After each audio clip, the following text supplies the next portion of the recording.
माध्यमिक शिक्षा बोर्ड राजस्थान गणित कक्षा 6, 7, 8, 9, 10 के लिए देखते रहिए आपका अपना यूट्यूब चैनल।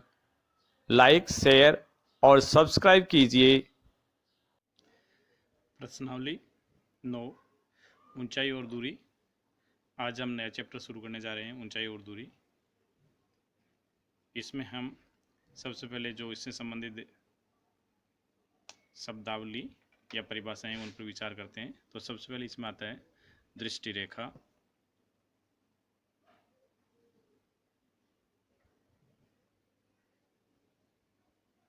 दृष्टि रेखा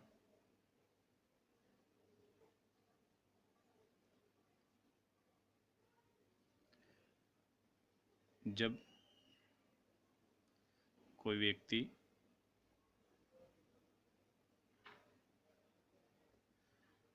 किसी वस्तु को देखता है तो वस्तु को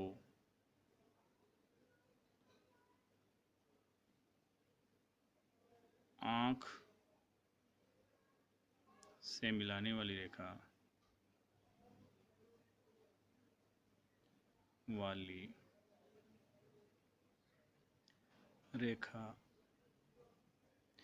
दृष्टि रेखा कहलाती है।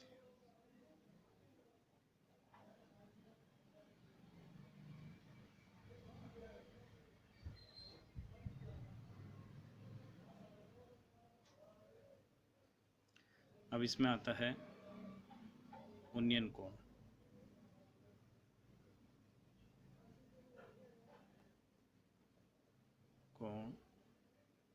इसका दूसरा नाम है उन्नतांश कोण, उन्नतांश कोण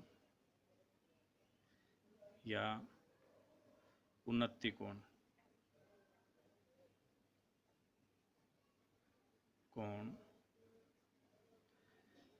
एक दूसरे के प्राय हैं। तो हम देखें उन्नयन कोण, इसकी परिभाषा। तो यहाँ देखिए,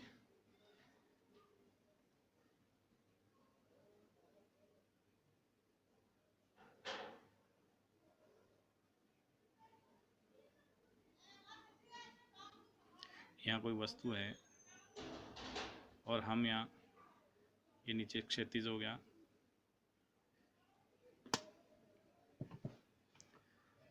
क्षैतिज रेखा, और यहाँ से हम इस वस्तु को देख रहे हैं ये।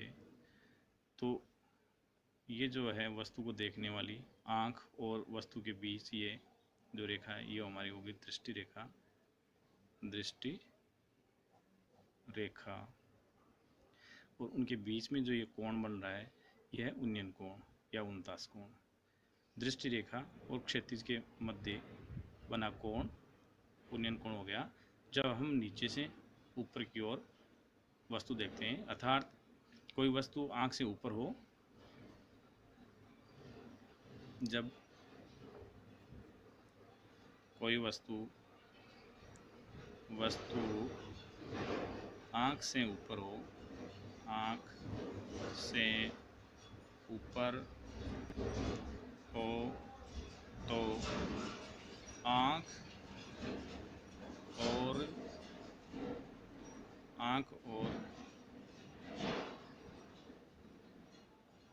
ऊपर हो तो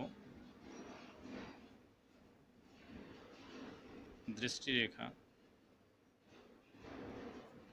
रेखा और क्षैतिज के बीच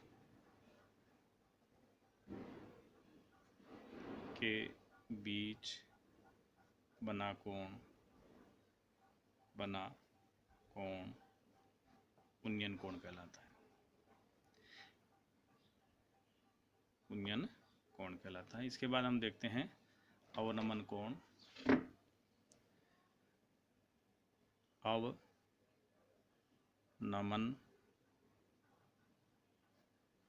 कोण, इसका दूसरा नाम है अवनति कोण। अवनति कोण। अवनति कोण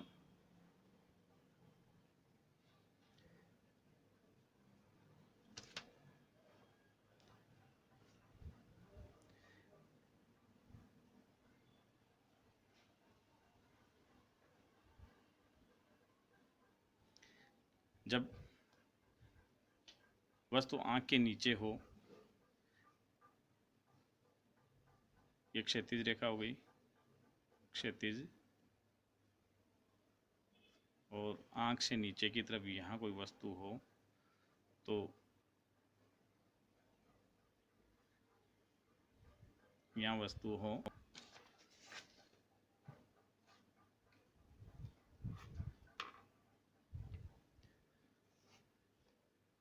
ये कोण, ये दृष्टि रेखा हो गई। दृष्टि रेखा और क्षैतिज के मध्य का कोण ये अवनमन कोण हो गया जब वस्तु आंख के नीचे की ओर हो। जब वस्तु आंख के नीचे हो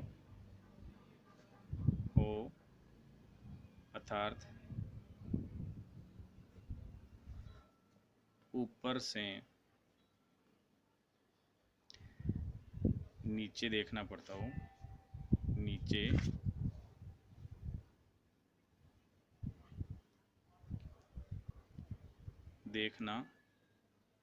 देखने पर क्षैतिज और दृष्टि रेखा के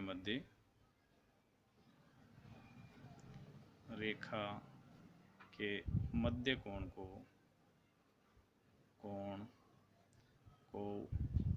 अवनमन कोण कहते हैं।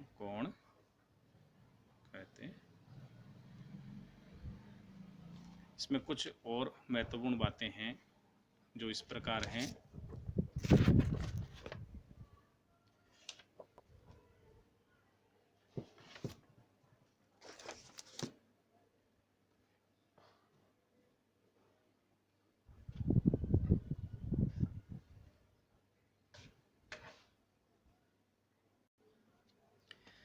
इसमें कुछ बातें आएगी। क्षैतिज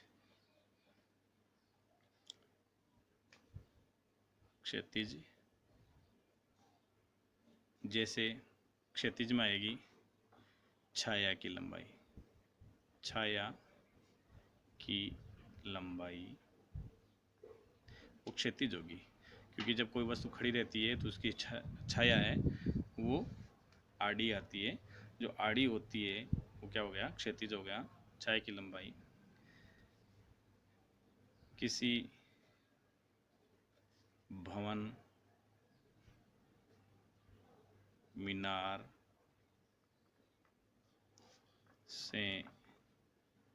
मीनार के पाद से दूरी वो क्षैतिज होगी।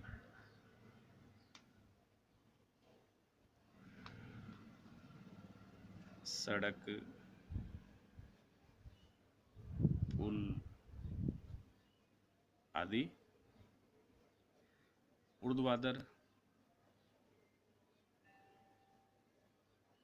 ऊर्ध्वाधर में जो चीज़ें आएगी वो है पेड़,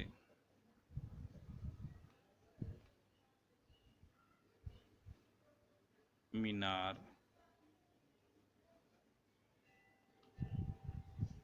भवन,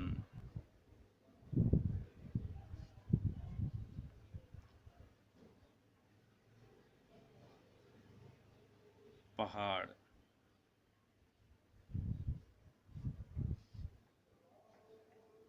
आदि।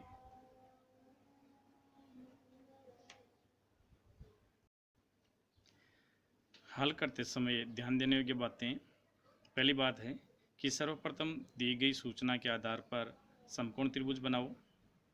जैसे समकोण त्रिभुज बना लिया, हमें पता होता है कि सबसे बड़ी भुजा कर्ण होती है, दिए गए कोण के सामने भुजा लंब होती है, शेष भुजा आधार होती है। तो उस हिसाब से उसका कच्चा चित्र बनाएं और दिए गए कोण के आधार पर त्रिकोणमितीय अनुपात में लिखकर अज्ञात राशि ज्ञात कर ली जाती है।